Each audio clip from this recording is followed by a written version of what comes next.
I want you to identify what is there. First is who? Mata, Pita, Guru, Devam. Your profession, or I should say our profession, is possibly the only profession, even forget the profession of medicine, our profession is possibly the only profession that comes closest to the profession of God. And that means there is huge amount of trust on us, huge amount of responsibility on us, and if we really want development to take place, if we really want Indian citizens to do globally well in the coming years, and I'll use the cliched phrase, in the age of AI, I think a lot of it rests upon us. I want to take a look at this. There are three distinct kinds of Indias. This is the story of a young woman, 20 odd years old, the first graduate in her family, who in Jamshedpur, at the graduation ceremony, collects her graduation in artificial intelligence. And as you notice there, her father, a proud landless farmer, catches the entire scene on his Android mobile. This is India at its most hopeful. Here is a second picture. In Bihar, there is a young boy who gives up college and learns blockchain technology online. This is India at its most determined. There is a third India, deep down in Kanyakumari, where a young girl in a house that's virtually makeshift sits on her computer, listens to a Stanford professor teaching genetics. She is obviously unable to understand wholesomely the accent. There is a lot of buffering that takes place. She nevertheless goes through the process and completes it. This is India at its most restless.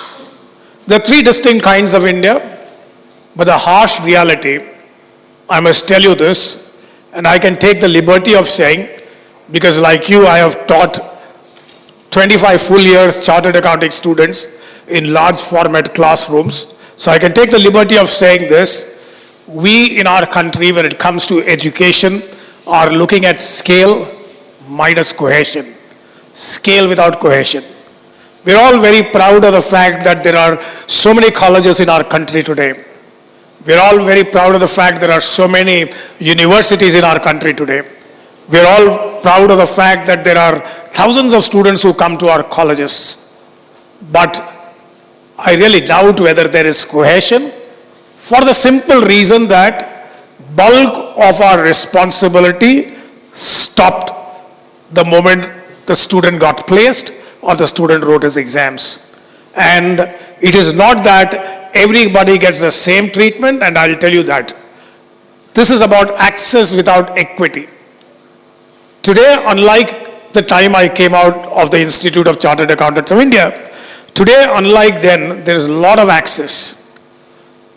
30 years ago, I think there were a handful of engineering colleges, maybe 40, 50 across India. Today, there are 540 or 600 colleges right here in Tamil Nadu. Okay?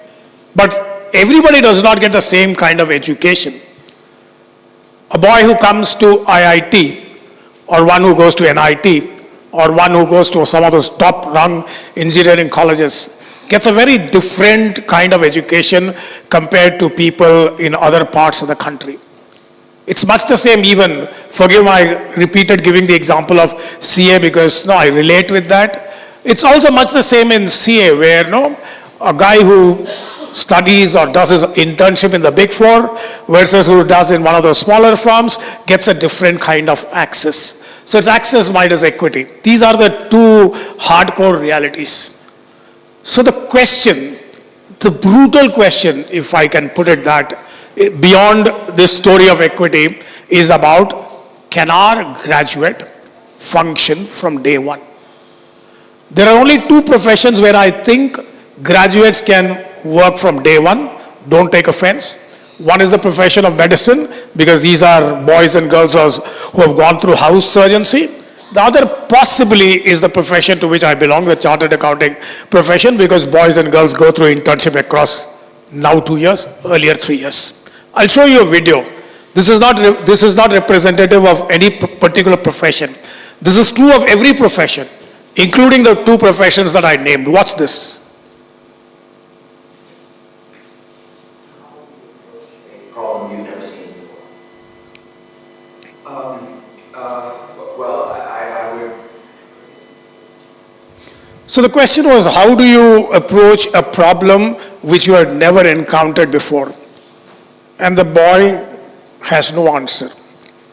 This is not a person who is some 3.5 OGPA. This is a boy who's 8.5 OGPA. It's not that there is a lack of skill. It's not that there's a lack of knowledge. The question is, it's not even unemployable. It's a question of their being underprepared because we have never ever trained them to do that. I'll give you an example. I'll give you an example from the world of journalism. I interviewed a candidate. I interviewed a few candidates, and I asked him, what is it that you know in journalism on which we can discuss? He said, in our college we have read about the Chicago Manual of Style. The Manual of Style, for those of you who don't know, tells about how certain words are to be capitalized, how certain words are to be written, meaning how they are to be placed, and these rules are different if you follow the Chicago Manual of Style or if you follow the Associated Press style. There are different ways of putting. For example, you say Prime Minister Narendra Modi, then P is capital, M is capital. If you say Narendra Modi, the Prime Minister of India, the P and M are in small. So he said, I know the Chicago Manual of Style. I pulled out a sheet of paper, one page, gave it to him, and said, correct this based on the Chicago Manual of Style. He was just not able to do. Then I asked him, what does the Chicago Manual of Style tell you about? And he listed everything that there was right about it. So there is knowledge, there is no application. And whether we like it or not, I know in the heart of our heart we feel no, what this guy says is not true, but that is the harsh reality. As our boys and girls step into industry wants them to be ready from day one. Industry does not want to train them for next 6 months because they don't want to take the cost of education. That is why I don't want to name. That is why there are software companies today right here in Chennai which pick up class 12 students. They're saying we will teach them what to do. You don't have to finish a degree and come. That I think is a huge slap on the face of the universities. Let me move forward. I'll talk to you about 5 stages in which universities changed. University 1.0 was what our British masters laid out. The colonial type. The English medium curriculum, which was designed to create clerks, which was not designed to create thinkers, because the British wanted us to work for them. I am not against the British, no, so don't get me wrong. I'm just putting out statement of facts. Then at some particular point in time, post-independence, we moved into University 2.0. The post-independence idealists is what I call them. Here all education was essentially about nation building. We wanted to have people learn science, we wanted to have people learn constitution, we wanted to unite a nation. The education was built towards us. It was not designed to equip a generation. It was designed to build a nation, not built to equip a generation. And sometime in the 1990s, this came. The massification of education without modernization. Don't think I'm taking a dig at all of you who are professors in universities, because like I said, I've spent a huge part of my adult life teaching. So I fully understand how things work. So this was a period where we handed out degrees to people, but there were no skills. People who came out were minus skills. There was rapid growth of private institutions.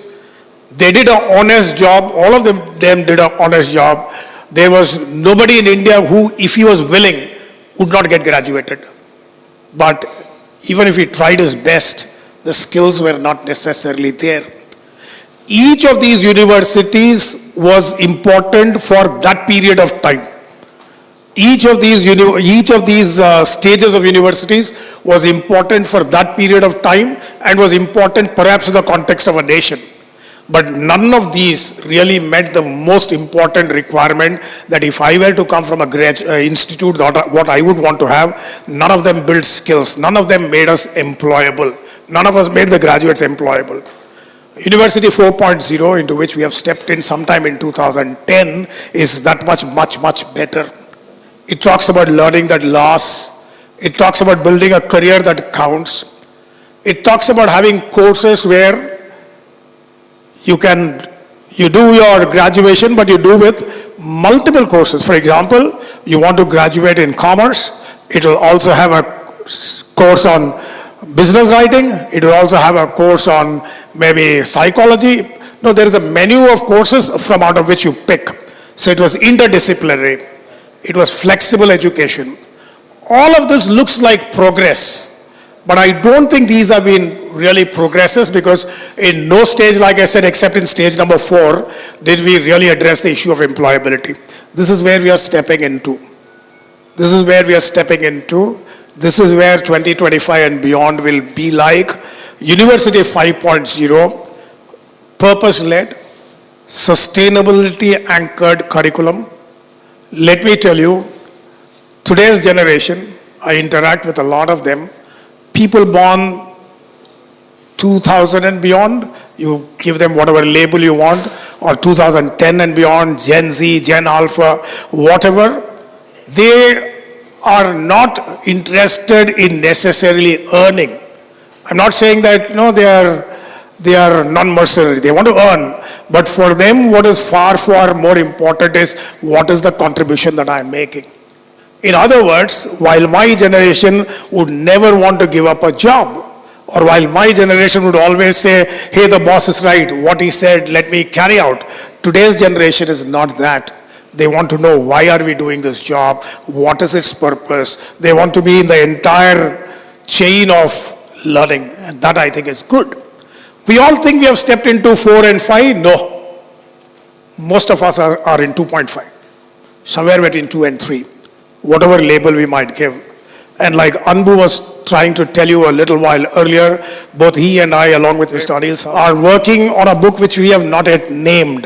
This is our opening chapter there, parts of our opening chapter, where we talk, where over the chapters we are trying to write about how education can change and how it can be very relevant. I think the trap we are now in is here. And I'm going to base my part of this on the basis of chartered accountancy, because that's the one on which I most relate. And I think from there you can pick up how it is in engineering, how it is in science, how it is in art, how is it elsewhere. Theory heavy. Absolutely theory heavy. Our boys have to learn, I think, 6 plus 6 plus 2, and in their foundation for 16 subjects. And each subject is top heavy, absolutely top heavy. For example, in our chartered accountancy, there's a subject that I taught which takes 150 hours to teach. At the Indian Institute of Management, that subject is taught in 33 hours. So, top heavy syllabus. Skills are largely token.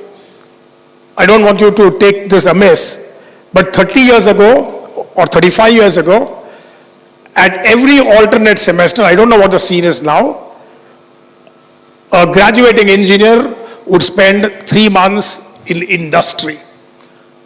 3 months in industry, which is a far cry from how I spent 3 years in my chartered accountancy. But that apart, there was a complete sync where everybody understood that they will have to go to industry and work. Little later, I'll talk to you about that. The linkage as of now is not all that very strong, despite whatever we might want to think. Okay? So where do we go from here?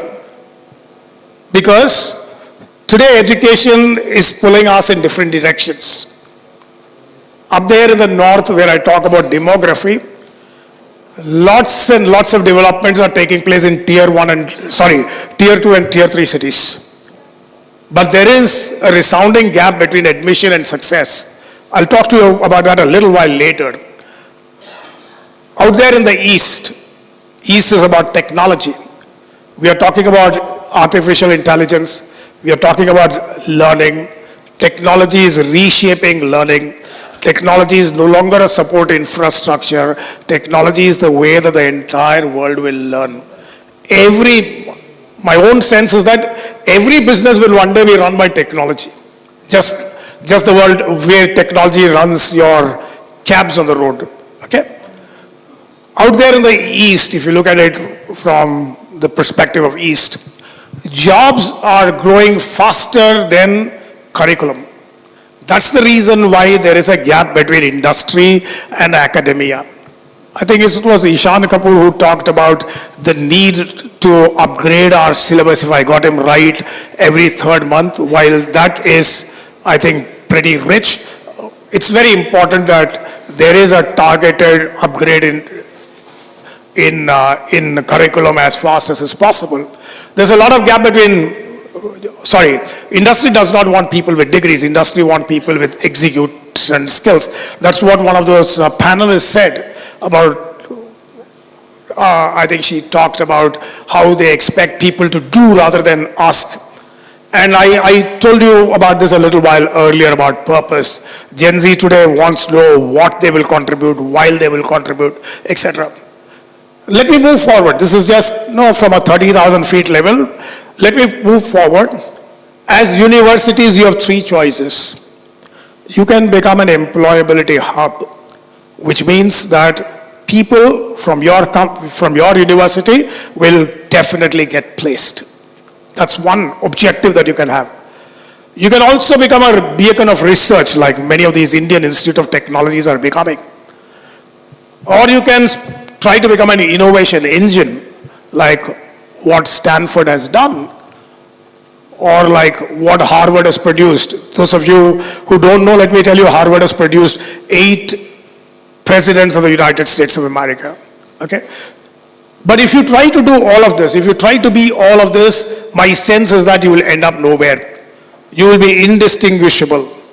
So you will have to make up your mind, at least that's what I think, whether you want to be someone who will make sure that your boys get employed, your boys make progress in industry, or you will have to make up your mind that I would be the source of research in our country. A lot of research will bring in manufacturing, etc. Or whether I would be the Silicon Valley of India. Okay? This is the serious shift that is taking place in our country, or should take place in our country. We are largely a teaching shop. I can tell you that because I taught large format classrooms where there are 400 students sitting there, even plus that. I had no clue whatsoever about what is his requirement versus what is his requirement or what is their requirement. So I treated the class as being homogeneous. Maybe not at the upper echelons of the learners, not even at the lower echelons of learners, somewhere in the middle. But that I don't think counts. You are much, much more lucky because your class size is much less. But it is very, very important that we don't become a teaching shop. We become a capability engine. I would like that if our students don't score 90, 80, 70, doesn't matter. Are they guys who can think? Are they guys who can do? Do they have the capability to work forward? That is what I think we must all strive for. There are 3 shifts that are taking place, and I'm coming towards the fag end of my keynote. There are 3 shifts that are taking place. And because we are a large country with such huge population, with so many universities being there, this transformation will not be homogeneous. This transformation will be led institution by institution, somebody focusing something else. We have to move, we are already on access, we have to move from access to success. I'll speak to you a little while from now. Degrees, I said a little while earlier, is not what is important. What's far more important is capability. And partnership placement is not the be-all and end-all of things. I think many colleges' relationship with industry comes at the time of placement. Many colleges talk to me weeks before their summer placement and say, can you place our boys? I don't think that's how it will work. It has to be work in the form of partnership. Access is the starting point where there's an entry door, huge entry door, anybody can walk in. It happens in our chartered accounting boards. Anybody can step in. But success is different. Success is about completion. Did he complete the course? Does he have the confidence? Is he now ready to contribute to society? All of this requires a very, very strong inbuilt support system that has to be academically strong, socially strong, emotionally strong, because today's boys and girls go through an emotional crisis which is far, far different from the kind of emotional crisis maybe my generation went through. Degrees no longer matter. Our tests are still on recall. I spoke the other day, 3 weeks ago or 4 weeks ago, where I said exams must allow ChatGPT to be carried because you need to test what the boys can generate out. I said that is the 21st century's version of the open book exam. I do know ChatGPT has far more skill than the open book exam, but I think we have to move it time. You can't say, I as a teacher will use ChatGPT, prepare examples, come to the classroom and show off, and then the student cannot use that. He will also use that. In fact, he uses that, okay? The last thing is about involving industry, not that I'm saying anything new. What I'm saying is what you all know. The industry must move upstream. It should work with you in curriculum and in a more deep-rooted way, not in a superficial overall perspective where one day some 30 people assemble in your college boardroom, have peanuts and chai, and then tell a couple of things, not that way. Okay. Last point that I want to make, there are going to be 100 million plus learners in the next 10 years. 100 million is 10 crores. 10 crore people are stepping into the learning fraternity the next 10 years, which means it's 1 crore a year. This is not expansion. This is about how we can make the whole thing relevant.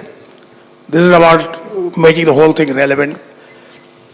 This is, if used well, this is a huge opportunity. Not for the educational institution. Yes, for the educational institution, but a huge opportunity for the country. But if we mishandle it, if we don't teach them the skills, and if we still focus on rut, as in memorizing rut, then we would not only do a big disservice, these set of guys will become unemployable, and that could lead to a huge social crisis. 3 questions you must answer, because we have only 20 minutes here. I can't, I've kept this very largely generic. You need to answer for yourself as universities, where do you stand today? Across those 3 parameters that I talked about. What is your identity? What do you want to be known for? What is it that you will never, ever, ever sacrifice? And in which area will you lead? If you try to become everything for everybody, you will become nothing for nobody. I close out by telling you that we are possibly living in one of the most turbulent and at the same time one of the best periods of world history where there is enormous possibility. If we handle this possibility well, then I think both the university, the population and the country has a great way ahead. I hope that sometime next year I can talk to you more fully when our book on this higher education in India comes through. Thank you very much, ladies and gentlemen, for your attention.